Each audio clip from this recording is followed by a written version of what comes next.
Well, hello, and happy Saturday morning. Thank you for joining me for our heart-to-heart sew-along. Let me find my page here. This is what we're going to be doing in today's sew-along, and that's from my Trendy Table 3 book that came out last month. And the runners from the book are out traveling right now, so I don't have the official runner to show up. That's why I'm showing you these pictures, but you can see what the design looks like and what the colors are. These are the two versions that would have been in the book. And then in the video to follow this little section, I'll be showing you a couple other color combinations in person. So the reason I decided to do this sew-along is at the beginning of the year, I asked my Instagram followers what kind of content they were looking for from me this year. And so many of you said you wanted sew-alongs, you wanted tutorials, and you wanted small projects for those tutorials like runners. So with Valentine's Day coming up around the corner and my Trendy Table 3 book just coming out, I thought this would be a good combination and a good opportunity to bring you some of those things that you're looking for or that you've asked for. Now my second reason for wanting to do a sew-along is I have this collection, Snowed In, coming out from Riley Blake in May. And let me get this turned around here. This is one of the projects that I designed for that collection. It's called the Snowed In Sampler. And Riley Blake asked me if I would do a sew-along for that. Now, I've never done much for sew-alongs before or tutorials like this, so I figured I needed to get a little practice in on some smaller projects before I did this. So I'm curious to get feedback from you from this tutorial. What was helpful, what you liked, what you didn't like. Do you want me to continue doing it as a video style format like this, or would you just prefer that I have a blog post saying, you know, we're making this block this month, and that's kind of the extent of it. So any feedback that you'd have to share with me on that would be great. And stay tuned, I have step-by-step tutorials attached to this video, and we'll go over the step-by-step process and get you the skills you need to make this. And thank you for joining me today. So I have just a couple hints to share with you for cutting our pieces for the heart-to-heart runner.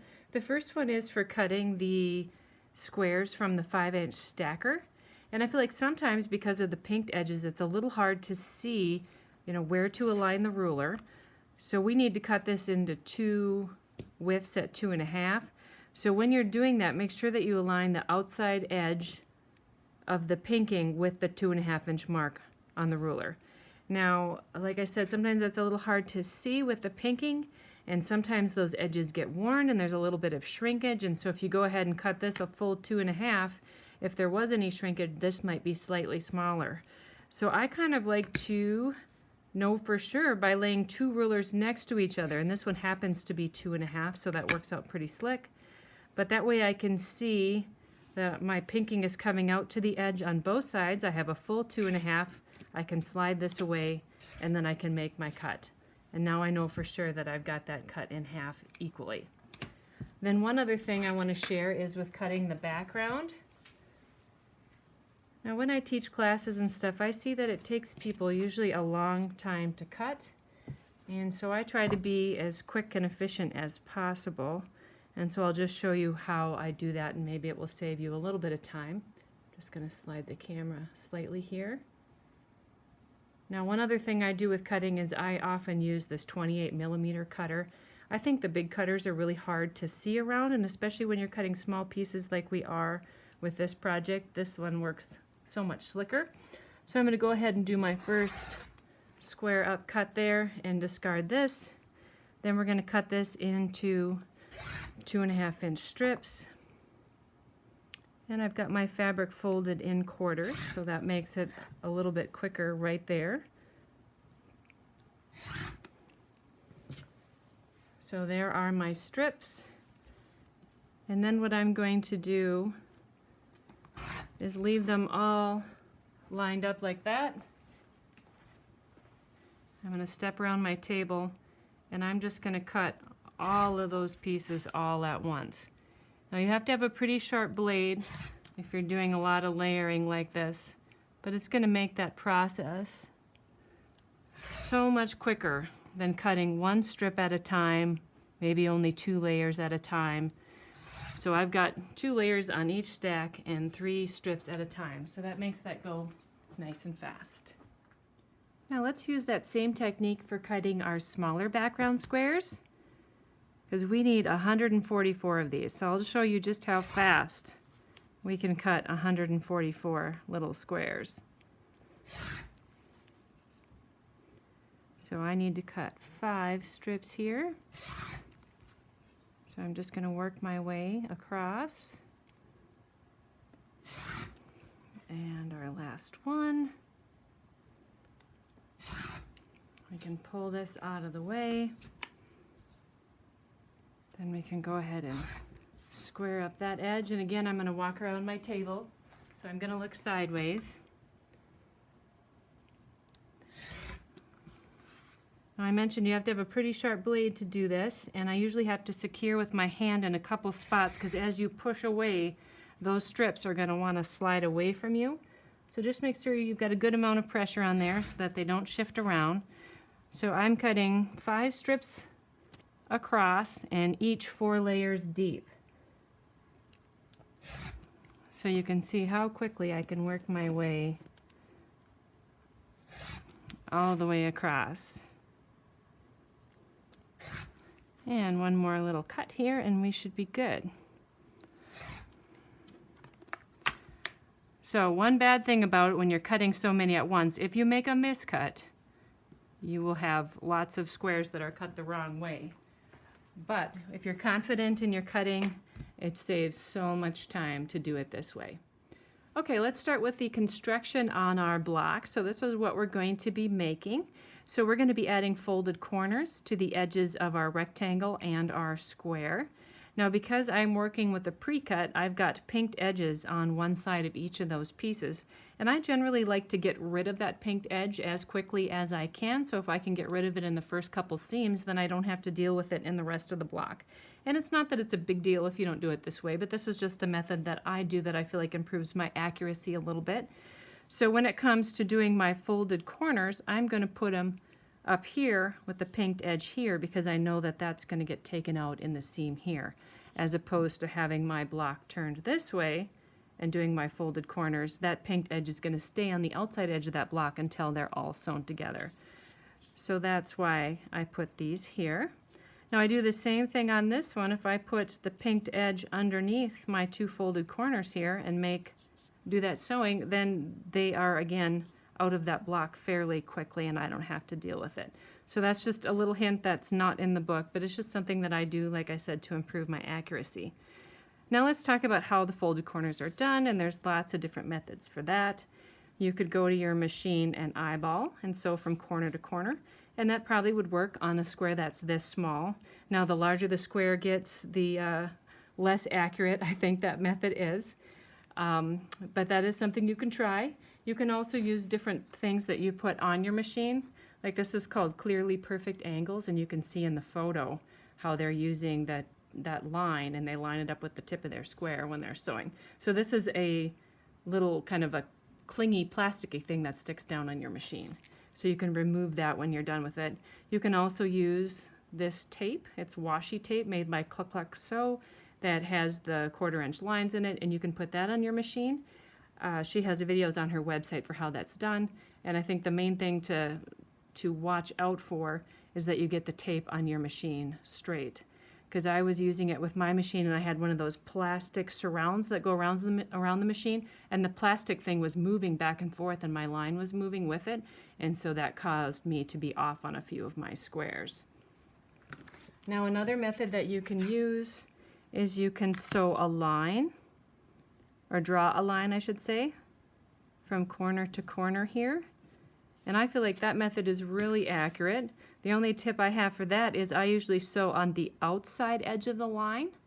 So as opposed to right directly on the line, I'm on just the outside edge just by a thread or so, and that allows for the turn of the fabric so that you don't have any shrinking there. Now I have used this friction pen, Frixon, I'm not sure how it's pronounced. Somebody can correct me, but there's the title. Looks like Frixion, but I don't think that's how it was pronounced when I bought it. I also bought it off of a YouTube video. Sue from Gruber's Quilt Shop was demonstrating it, and I'll show you what's cool about it. I've got my little ironing mat here.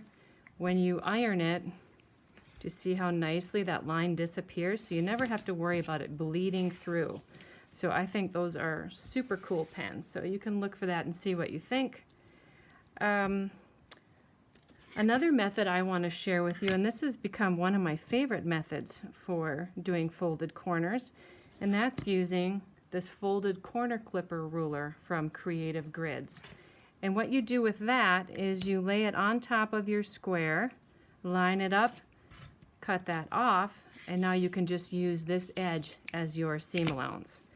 So the reason I like that is you have to trim anyways, and so if you trim ahead, then it stays really accurate. One of the things that I don't like about it is that this edge becomes biased, but I think that's easy enough to work with, you know. So as you're sewing, you know, you do a couple stitches here, and then you're going to guide this in the rest of the way, and the important thing to do is not to clamp your finger on the bottom and pull while you sew it, because that will distort that bias edge. So if you just guide it nicely without any pulling, then I think you'll be okay working with that bias edge. And that way, like I said, you don't have to do any trimming later. So again, that's the folded corner clipper ruler.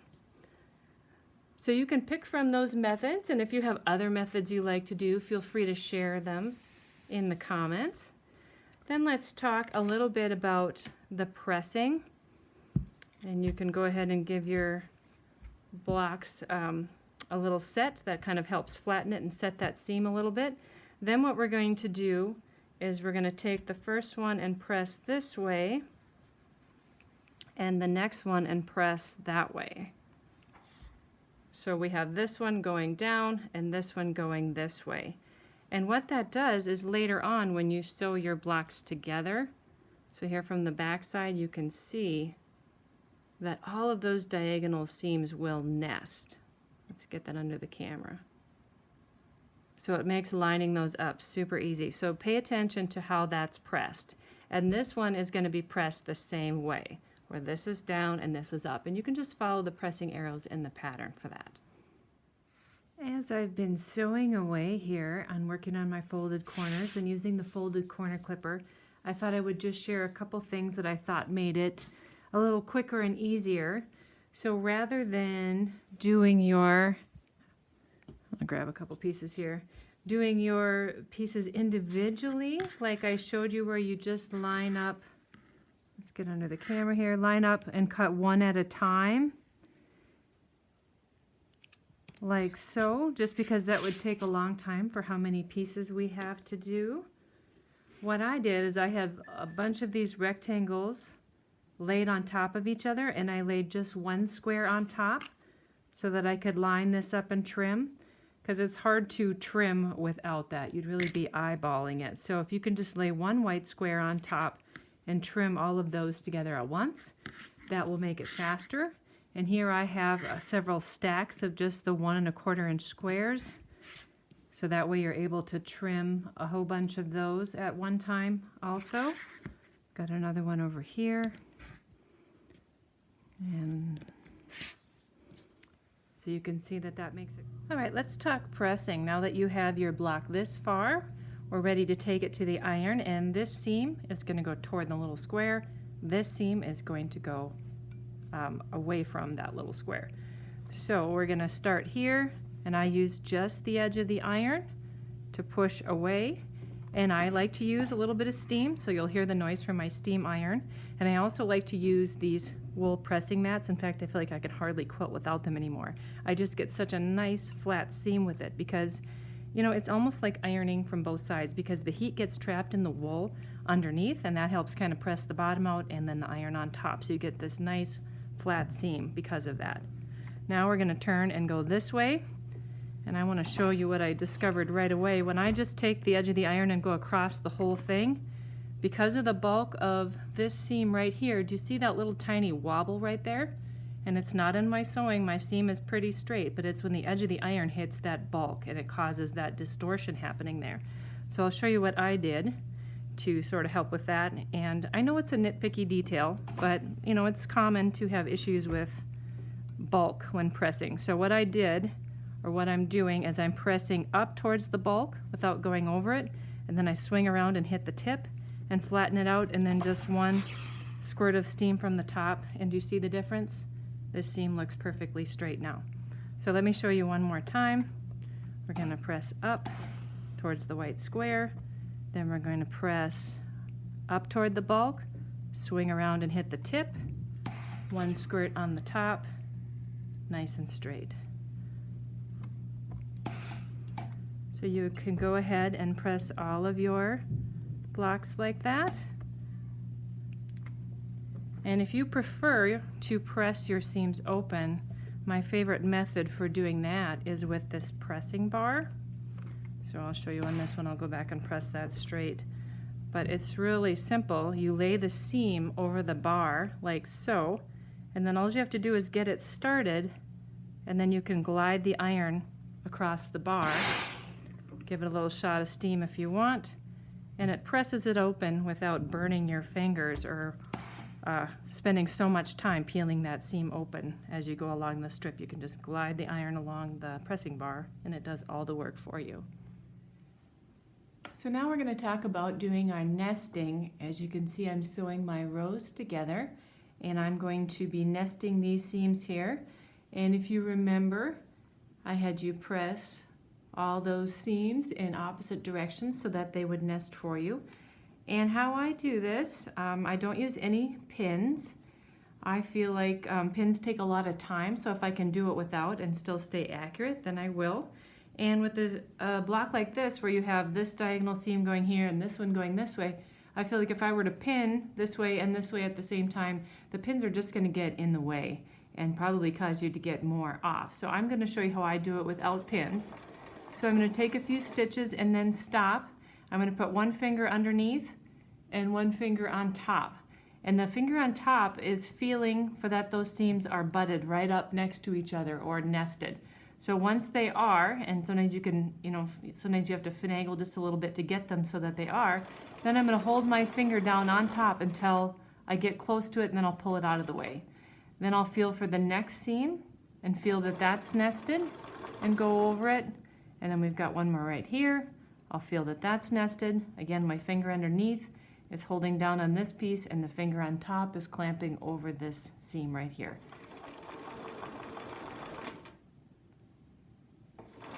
And then continue on down your seam. And this is what that's going to look like afterwards. See if I can get it close enough to the camera. You can see that all those seams are nested. This seam will nest also. And right there you can see those seams are nested. Now if they're not, you can have your little handy seam ripper. I'll show you how this one goes. This is called Cindy's seam ripper. This is a new one that I've been using and I'm really liking it. But you're just going to take your little seam ripper and pull the seam out, or just even the little section where you might be off, and pull that out. Now I will tell you that I really didn't do any ripping. It has to be maybe fairly off on a high contrast color. Otherwise I feel like I can get really close, as you saw with this, using the method that I used, and I don't have to do any ripping.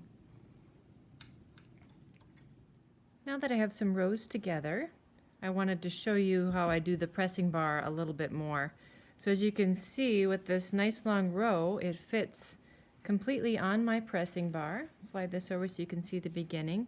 All I need to do is flip just the beginning of the seam open with my finger, and then I can just glide my iron along, and the tip of the iron, for the most part, will open up the seams as you go.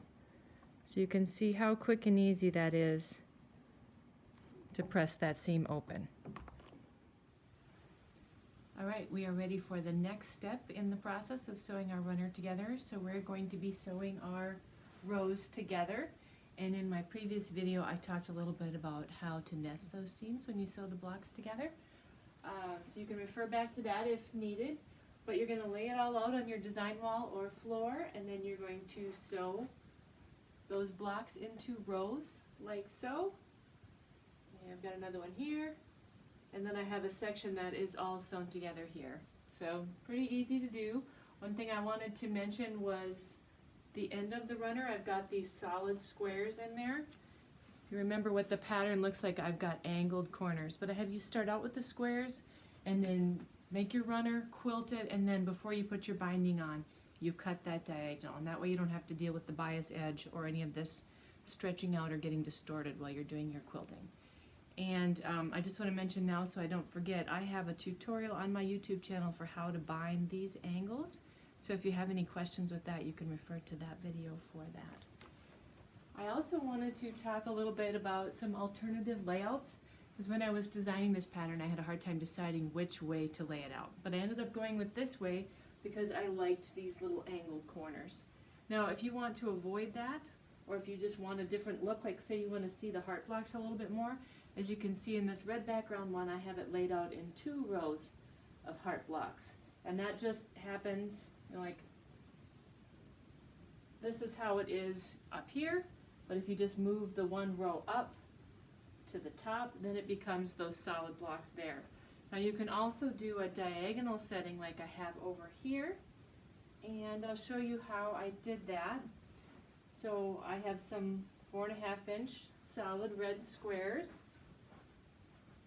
You're going to lay those out down the middle, so you can see I have a whole row of them here. Then you're going to lay hearts along those edges like so. And let's do this row like this. Then you're going to go and add another row down below it. I can see I have this one in upside down. But you're just going to fill across with another row of hearts. And I'm going to drop this one, so we'll fill that in. And then what you need to do is cut some pieces to fill that in below. Now you could just take, you know, one of your solid squares and sew it here and then trim it off later. But that wastes a lot of fabric, so what I would have you do is cut, let me turn the camera just a little bit so you can see that. Cut a 7-inch square and cut it in half diagonally twice, and that will give you the size pieces that you need to fill this in. And just a comment on why I have you cut it diagonally twice, that's because this keeps the bias edges to the inside of the runner here rather than along the outside edge. So if you would have just taken a regular square and cut diagonally once, then you would end up with the bias edge here along the outside. So let's go ahead and fill in a little bit more so you could see what that would look like.